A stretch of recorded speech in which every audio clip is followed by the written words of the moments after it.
बयखौ बरायना थाबाय आं दिनै नोंथांमोननो मोनसे मोजां खबर लानानै फैदों माने मोनसे स्ट'राव फैदों आंजों फैफानो हागोन नोंथांमोना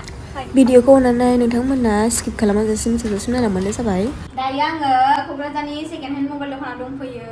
ओमफ्राय बेवहाय दिवालीनि अफारफोर सोलिगासिनो दं आरो नोंथांमोना नायफैनो हागोन स्ट'राव फैनानै मा मा मोजां मोजां दङ नोंथांमोना नायफैदो नोंसोर नायबासो मिन्थिगोन नालाय बेखायनो नोंथांमोना हाबफैबानो जाबाय दखानावहाय स' दायो आङो बे स्ट'रनि बिगोमाजों इन्ट्रडिउस खालामना होगोन नोंथांमोननो बेनो आदाया खुलुमबाय नायगिरि भिउवार्स नोंथांमोननिसिम थ' जोंहा सिस्टारनि चेनेलाव जोङो फुंगा मबाइल स्ट'रखौ प्रमट खालामनो नागिरदोंमोन आरो मोनसे दा जोंना प्रथम फुंगा मबाइल स्ट'र लकेसना जाहैबाय नैबे डनबस्क' रड जाहैबाय बेनि जास्ट अपोजिटआव आरो नैबे बड'फा चिल्ड्रेन पार्क दङ बेनियाव जोंनि फुंगा मबाइल स्ट'राव सेकेन्ड हेन्डजों लोगोसे गासिबो रोखोमनि निउ लेपटप आइपेड बेफोरखौ मोनगोन आरो ना स' 4Gनिफ्राय लानानै 5G आप टु सिरिसनि 5G गथायखिनि मबाइलखौनो मोनजोबगोन आरो फैदो दायो नायग्रोनोसै मा मा दङ 5Gनिफ्राय लानानै आइफनबो दं नालाय आइफनबो स्टार्ट खालामसै मा दङ आदा बेवहाय दा जोंनि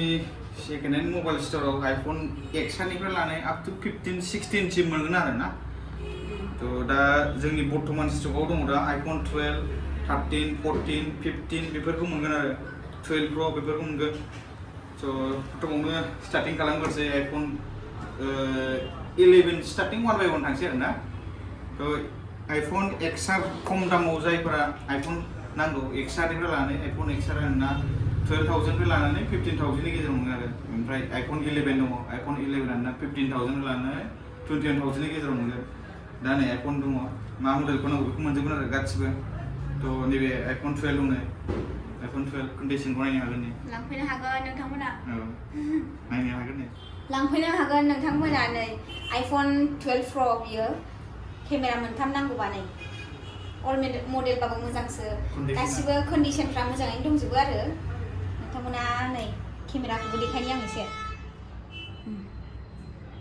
गासिबो मोजाङैनो दङ नै लांफैनो हागोन नोंथांमोना दा बेखौहाय अफाराव बेसेबाङाव मोनगोन स' आइफन 12 प्र'आ जोंनाव ओरैनोथ' नर्मेलि सेल जायो 41, 42,000आव दा दिवालीनि बाम्पार अफार फ्लेट 3,000 अफ सोलिना दङ आइफन 12 प्र' नैबे गासिबो अरिजिनेल जोब दे नोङो सोरबा डुप्लिकेट जागोन साननो हागौ नैबे नोंना जाहैबाय डिसप्ले ट्रुटन दङ नै नायफैनांगोन खाथियाव देखायदो नैबे ट्रुटन बेखौ नायनो हागोन नै ट्रुटन बे जाहैबाय आरो नोंना नै बे दङ नोंना नै आइफनाव सेटिंआव नायबानो मोनथिगोन आरो ना बे जेनेरेलाव थांदो एबाराव नै अबेबा मोनसे चेन्जेस दङबा बय देखायखागोन आरो स' बे गासिबो अरिजिनेल जोब डुप्लिकेट पार्टस गैया सोरबा साननो हागौदि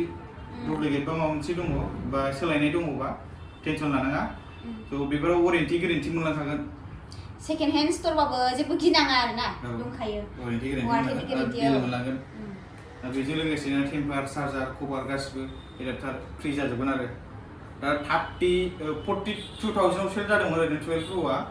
दा बेखौ मोननो हागोन अनलि 38,500 रुपिसाव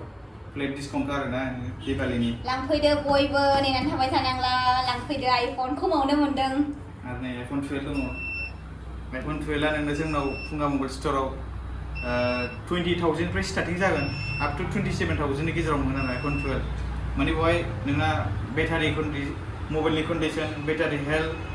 ओमफ्राय अबेबा चेन्जेस दं नामा बेफोरनि सायाव दामा आप डाउन जागोन ना प्राइसआ आप डाउन जायो नायनो हाबावगोन आरो नै 13 दङ 13 वाइट कालारनि औ बे गासिबो अरिजिनेल जोब नायफैनो हागोन ट्रुटनखौ देखायनोसै अरिजिनेल पार्ट ट्रुटन आरो नै जेनेरेलाव हाबदो एबार हाबदो नै बिसोर गासिबो सिरिसनि बे दङ नै अबेबा मोनसे चेन्जेस दङबा देखायखायो आरो नोंना नैबो दंबावो नोंना जाहैबाय बेटारि हेल्थ 87% बेटारि आइफन 14 दे बे आइफन 14आ नर्मेलि सेल जायो 36,000निफ्राय 34, 35 दा बेखौ मोननांगोन अनलि 35,000आव दिवालीनि अफार लांफैदो बयबो नङाबा मानसिफ्रासो लांगोन लिमिटेड आइफन 13 दङ आइफन 13 दङ आइफन 13 रेड एडिशनाव जेनेबा बेखौ मोननो हागोन नोङो अनलि 28,000 बेना बेटारिया एसे खम जाबाय स' 78%ल'सै बेनि थाखायनो 28,000 अफार हगारदों आरो ना अरिजिनेल जोब गासिबो डिसप्ले लांफैनो हागोन ओमफ्राय नै iPhone 13 नि स्टक दङ iPhone 13 आ दा बर्थमान 1 2 3 4 5 6 7 8 पिसटा iPhone 13 दङ ना स' बेटार केमेरा बा क्वालिटि मोजां नांगौबा बेफोरखौ लांफैनो हागोन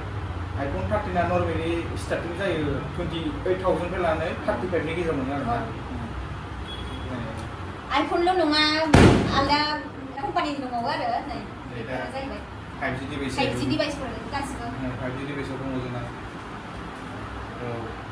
गुगल पिक्सेलनि दङ गुगल पिक्सेल 6a जेरावनाखि बेनि फ्लिपकार्टआव प्राइसआ जाहैदों ना 44,000 आव दा बेखौ मोननो हागोन 16,000 आव 44,000 नि मबाइलखौ 16,000 मोनो आरोना फुरा बेना केमेरा गासिबो अके जोब बरिया कन्डिसनाव दं आरोना केमेरायावनो बेखौ नायनो हागोन आइफनजों कम्पेयार खालामनो हायो बेनि केमेरायाबो क्लियारैनो दङ मोजाङैनो दङ